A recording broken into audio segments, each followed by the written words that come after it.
You're listening to Talkline with Zev Brenner, America's premier Jewish broadcast on the air since 1981.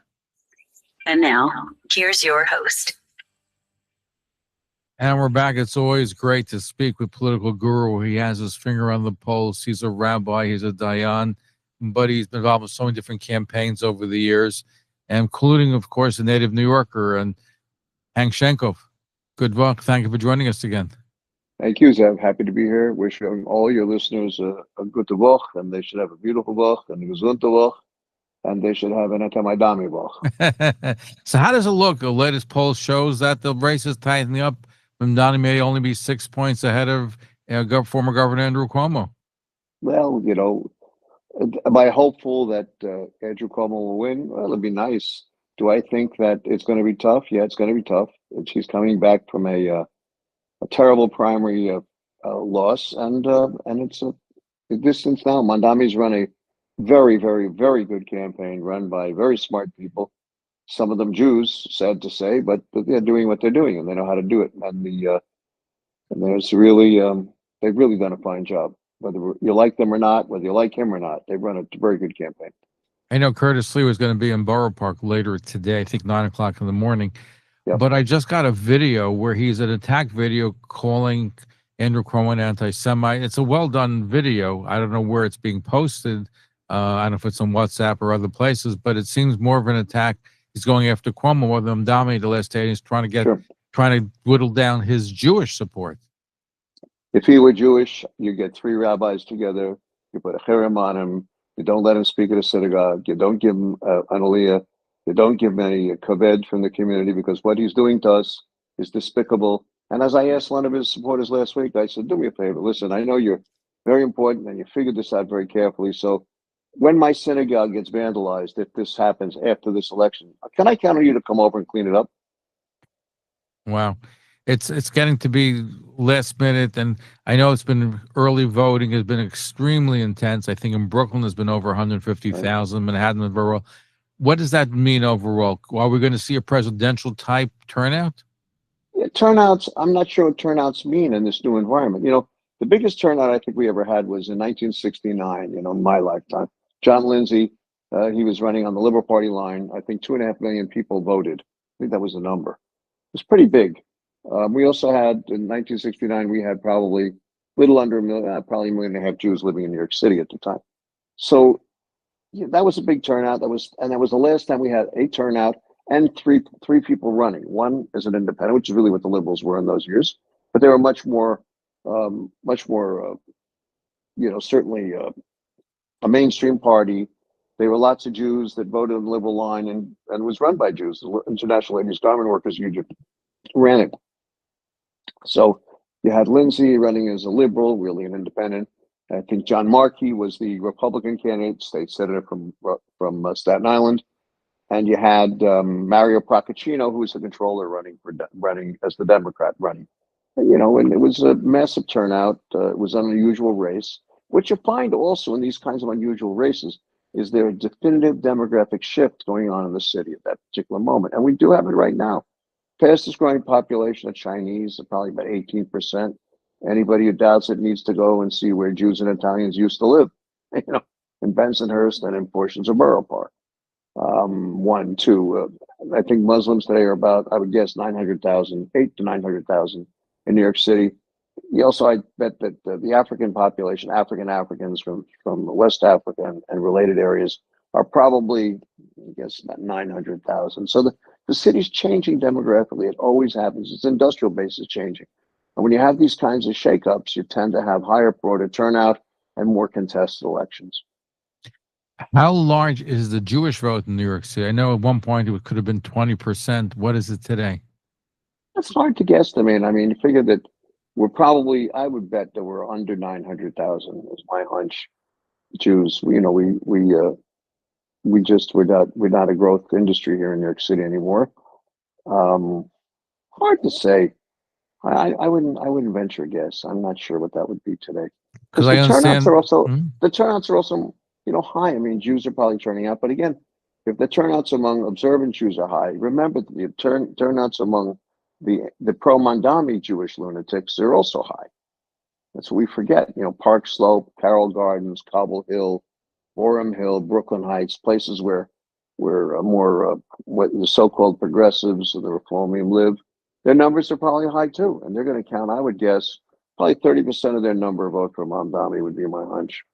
Because I Jerry believe Nadler's people on the Upper West Side, those kinds of folks. so. I understand about 75,000 Jews were registered, pretty much in the Orthodox community. How big of a factor is that? It's an impressive number. Not as big as I'd like to, but it's still very impressive. It's impressive, but again, who else is turning out? The city's population shift is so extreme since the last really contested election. Also, we're not having contested elections. We think we are, but really not. The turnouts are lousy. Public financing has made it so that we're manipulating all the electorate in particular ways. I mean, this election is different because the usual rules don't apply, and the generational shift is also significant. So, what do the 75,000 new Jews mean? I'm not sure yet. The city shift. Let me give you another example. Brooklyn used to be very important with respect to African American turnout. The numbers aren't there anymore. The bigger turnout is likely to be in Southeast Queens and in Queens generally for African American voters. It's just different. And so we're not going to really know what the Jewish numbers mean until after the election is over. And then it's counted and we look at where this occurred. One thing that Zohran Mamdani has been very good at has been really rekindling the Muslim vote, which could be 800,000 to 1 million in New York City. I don't know how big of a factor that is, but energizing them, saying that their time has come to get into power. Right. So, and on the other hand, conservative Muslims don't like the fact he wants to legalize prostitution, some of the other programs that he has. But how this could be a very significant factor for the growth of the Muslim vote in New York City, too. This is no longer, this isn't just a New York issue. This is no longer a country which is European derivative. We're not that anymore. More than 50% of the people who are now calling themselves Americans are not they're not from Europe. They're from Africa. They're from Asia. They're from the Middle East. I mean, this is a very different kind of place now. And that's one of the reasons why we're going to have some interesting times integrating those people and these new populations into what the American spirit is. And we're also not teaching our children any kind of civics education. So the end result is it's going to take a while to see what this new America looks like. And New York is no different. It is the first stop for so many who want to build lives. It's the place where the middle income, where middle income people are created. And we're losing that battle too, because just the costs are so high. Now, the New York Times did a story the other day about the Hispanic vote, and it's gone more Republican, more Trump in the last election. Question though is the Hispanic vote in New York. How is that going to go, in your opinion? Not clear yet. The Times the Times has really been in the tank for Mamdani. Before that, if you look at their reportage, they were in the tank for Brad Lander. So it's pretty clear what the Times is doing. But they're looking at the so-called Latino. Well, I don't like that word. We used to think of New York City, and we looked at turnouts. We see Puerto Ricans who would vote consistently Democrat. Okay, but that's not the population anymore. The population is now from all over Latin America, from Central America, from South America, from the Caribbean countries. The Dominicans are starting to do what other groups have done as they've gotten success. They're leaving. They're moving to other parts of the country. New Jersey, Pennsylvania. You're seeing major shifts in population. So how are they going to vote? We don't know, because we don't know what those particular groupings are going to do in a severely contested election with a demographic shift. Are they going to be Democrats? Well, in New Jersey, they may not be Democrats in the same way. I mean, they're voting much more consistently Republican. They're in New Jersey. Phil Murphy nearly lost the last governor. The incumbent governor nearly lost. You think Jack Ciattarelli is going to win this time around? I think he's got a shot. I think he's got a real shot. I think it will depend entirely, in his case, on the people from Spanish-speaking derivative countries. And I think every time Mamdani opens his mouth, he creates another Republican in the suburbs. If you look at Nassau and Suffolk, the probabilities of electing Democrats are declining because of the fear about this guy and the things he's saying about policing. Forget about Jews. Policing, how he's going to run the city are dangerous ideas for fake people in the suburbs feel a sense of danger. And New Jersey is really, in many ways, a suburban place. So his presence is not going to help the Democrats. But why? And I know his numbers are going down, and I'm thankful for that. But yet, when it comes coming with ideas like the charter schools, getting rid of them, and not to fund new police officers, crime is a big concern in the city. So you would think it would make a dent, but it hasn't really made much of a dent in his support. Well, people don't believe, it's a fascinating thing about propaganda. People don't believe things until they actually happen. And the biggest people who don't believe things are Jews. Because you can tell them, we're going to kill you. Nah, you don't really mean it. Well, we'll sit down and have a cup of coffee. The JCRC will have pictures on the walls with all them shaking hands with Mandami in another couple of weeks. He really doesn't mean it. Well, he'll have a the guys, Hanukkah. I bet he's going to have a Hanukkah party. He won't have an Israeli Day of Prayer, but there'll be a Hanukkah party. we'll see. Listen, who knows what the future holds? I mean, Jews are the craziest people. I love them. They're the craziest people. They do the craziest things. They can't make decisions about. They just and listen. I just don't know what to say about it all. But it is going to be very, very, very interesting for us to see what happens. And I've said this in the Wall Street Journal. I believe in this profile they did of me a couple of months back. I believe that this is the end of Jewish New York as we know it, and our time is coming to conclusion here in New York as a serious political factor. Because if we were that serious, we should be making alliances. Problem is we didn't restore the Black Jewish Alliance when we could have. Is it too late? I think there are parts of the Black community that should be working with, but it'll depend who gets alienated in the administration. People tend to come together not because they have common bonds, because they have common dislikes in politics, and they come together only for those moments. Nobody's running around having kumbaya meetings saying, "Oh yeah, they're screwing us because we're not getting cops." I mean, it's going to be interesting to watch, and how this works itself out as our population diminishes in New York City is going to be interesting. I mean, for us, again, this was the magical moment. This was the magical place. Our guest and now that may be changing. Our guest is Hank Sheinkopf, political guru. He has his finger on the pulse. He's a rabbi. He's a judge, and he knows what's happening in New York and politically across the country as well. We're going to be right back. Don't go away. Stay tuned. If you'd like to chime in our conversation, our numbers are 212-769-1925, 212-769-1925. You want to email zev@talklinenetwork.com, zev@talklinenetwork.com. Email your questions. We'll have a good chance to get your questions addressed as well. That's 212-769-1925 or email zev@talklinenetwork.com. We're going to be right back.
Tune in every Thursday night at 7 p.m. with Zev Brenner's Talkline Network.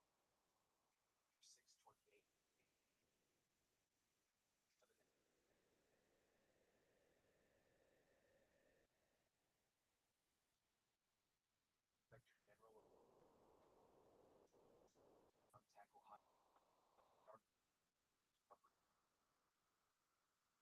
Strong sarcasm, national thinker. You're listening to Talkline with Zev Brenner, America's premier Jewish broadcast on the air since 1981. And now, here's your host. And we're back. Political guru Hank Sheinkopf, Rabbi Hank Sheinkopf joins us, and we're looking at the race for mayor in New York City. Let's go to Borough Park, Brooklyn. Leah in Borough Park, your question for our guest. Go ahead, Leah. Leah, are you there? Okay, yes, your question for Hank. Yeah. So I don't have a question. I just wanted to make a comment about the two settlers and endorsing this one or that one. A lot of family members of my family are settler. Not one of them is voting for Mamdani. None of them. And most of them, I would say, are voting for Cuomo. I remember when Dov Heiken said last week that about the Sliwa, this and that, and I called him up. I said, why Sliwa? It's just making it worse. I'm a registered Democrat that votes for Republican. I voted for Trump. But now is the time to get Mamdani out. I mean, not in. He shouldn't get in there. And I said, well, everybody around here, Borough Park, the Sutton people, the Bubba people, the Munkacha people, they're going for Cuomo. You find, occasionally you're going to find somebody that's going for Sliwa because somebody died in the time of COVID and they don't want to vote for him. But nobody is voting for Mamdani around here. Nobody. All right, I'm going to let the Hank respond to that. That's good to hear, because there was talk about in the sovereign community, it almost looks like they quasi-endorsed him. But I'm going to let Hank respond. No, what happened last time was that he went into that souk over there, but no rabbis were there, and I don't think he was invited there. And that was a stupid picture, and they should never have called him there. If they called him or didn't call him, they said they didn't. I'm going to let Hank respond because of the interest of time, but thank you for your call. Leah, Go ahead. thank you very much. Look, his picture in the sukkah was a brilliant public relations move to make it appear that he really doesn't believe that we should globalize the Intifada or something, which does not mean bringing Jews to lunch. It means blowing them up in buses. It's a very different argument. Okay, we're going to take one or two email questions before we get to our phone lines. Question and statement from Ezra Friedlander. I remember working with Hank Sheinkopf during the Mark Green for mayor campaign. He was spot on. He's arguably the best political consultant around. My question to him is, how would he advise Cuomo had he been advising him throughout this campaign? Had I worked for the Cuomo campaign from day one, I would have stressed his accomplishments from day one. I would have talked about how we need somebody who can get things done, because New York City has had its moments in the last couple of years, and that's what I would have done. I would have talked about 2 airports, putting more cops into the subway system, which he did. He put MTA cops, I think 750 of them, against the Assembly's wishes, frankly. More cops in the subways, rebuilding 2 airports, building the bridge, getting the 2nd Avenue subway open. A man who knows how to get things done. You don't have to like him, but you love what he's done. Andrew Cuomo for mayor. That would have been my argument. Okay, so it's electable. Question is going to be, of course, the right team that's going to be doing that. Let's go to Saul in Brooklyn. Saul, are you there? Go ahead, Saul in Brooklyn. Here, all right. I happen to be a registered Republican. I changed from the Democratic Party a couple of years ago. I'm a registered Republican. I can tell you now, I am voting for Cuomo because we have a situation where our community is in danger. We're not talking about simple politics, Democrat, Republican, every year. This is a man who's dangerous for our community. And we have to come together. We're no longer what party we belong to. And the only person who has a realistic chance is Cuomo. By the way, I heard him on your radio. He was very good tonight. All right, excellent. And I've personally been to 5 shuls speaking. People should, every person who's registered, and here I'm going to talk on the phone, It's a mitzvah for every person who's registered must come out. And if you know what? If 99% of our people come out, it's not good enough. We need 100%. All right? And it's an obligation on everybody because this is a critical moment. And if that dangerous candidate comes in, it's going to be a disease that's going to spread to other neighborhoods and other places in this country. So now we don't have the comfort that we can vote for spoilers or anything like that.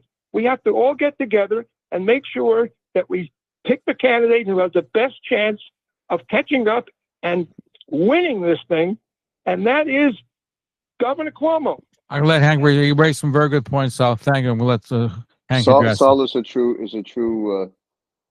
patriot, and look, these are tough decisions to make, but sometimes halakhically there's no choice here. You know, you Mechala Shabbos if the land is at risk or a Jewish life is at risk, and this is a clear case where that's both those apply.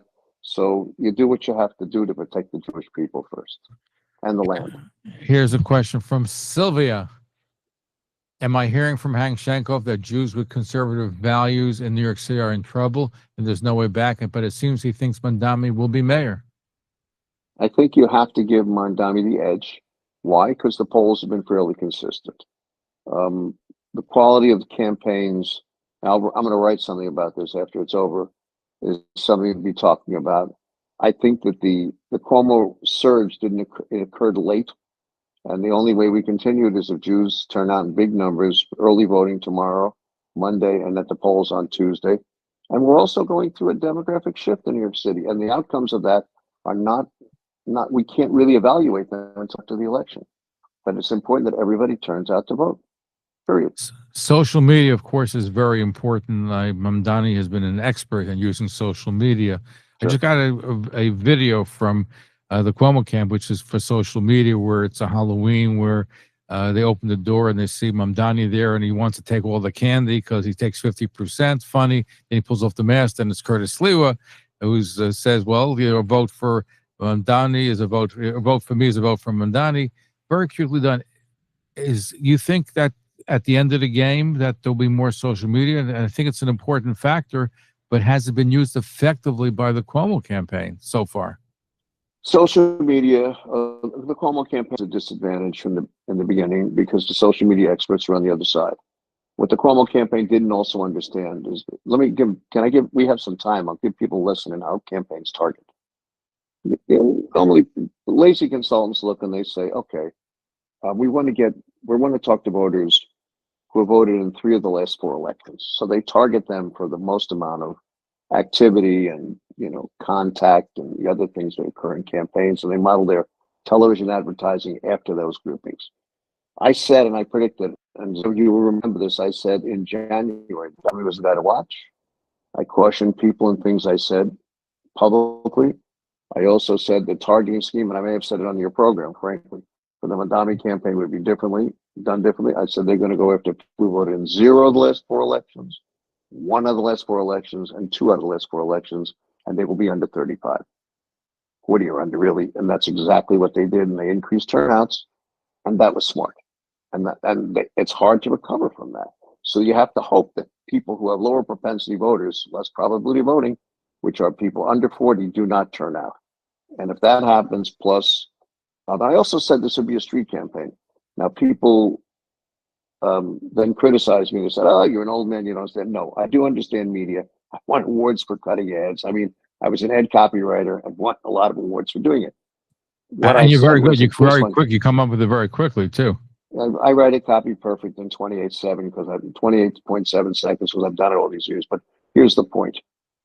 What no one's paying attention to is that the media environment's changed, you know, and what is missing in all this is the sense of the street as well. Mamdani, I predicted, would put 40,000 people into the street, paid for by who knows who in the primary, which is exactly what they did. And I would not be surprised, and we'll never figure out the exact number because who knows where the money comes from. But there's probably 100,000 Mamdani people on the street between 2 weeks ago until election day. The street mattered, but the geniuses who are making the money And they should all, if Cuomo loses, they all ought to be tried. If there was a court for malfeasance and malpractice, they ought to be tried. It's unnecessary. They will spend $50 million by the time it's over to lose between the independent committees and the campaign itself in 2 elections. But, the street mattered. Knocking on doors mattered. Getting on phones mattered. And if they didn't do enough of that, that may be one of the reasons why they lose. Well, he had 50,000 so-called volunteers in the primary. And as you said, he has about 100,000 this time around. Nobody was really checking, but there was more than speculation that these so-called volunteers were being paid or coming from outside state.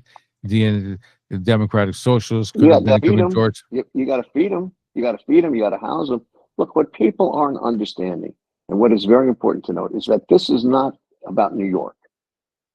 This is about, they're going to take power and they're going to blame Adams for the first 6 to 7 months until they come to the reality, which is they're not going to be able to make a budget come June because they're not going to have a fiscal crisis of sorts. The state has a serious budget problem. The city has a serious budget problem. They're walking into a mess, and they're going to blame Adams for it. But this is not about New York. This is about cities and locales throughout the country. Why? The Democratic Party is like a dead animal. It's like a dead carcass. And the socialists are going to use that to do what? To get on the ballot wherever they can. Because in most states and locales, you cannot get on the ballot as a third party, but you can get on the ballot as a Democrat or Republican. They're going to turn this country around if they win this election. And what you're going to see is a country in 20 years. I'm not going to be here, but the demographers are pretty clear. And, you're going to see a country that's going to look like Pennsylvania. The country will be Pennsylvania, half of Maryland, Delaware, Virginia south to Florida, across to Arizona, and you'll have Montana, the Dakotas, Idaho, and that'll be America.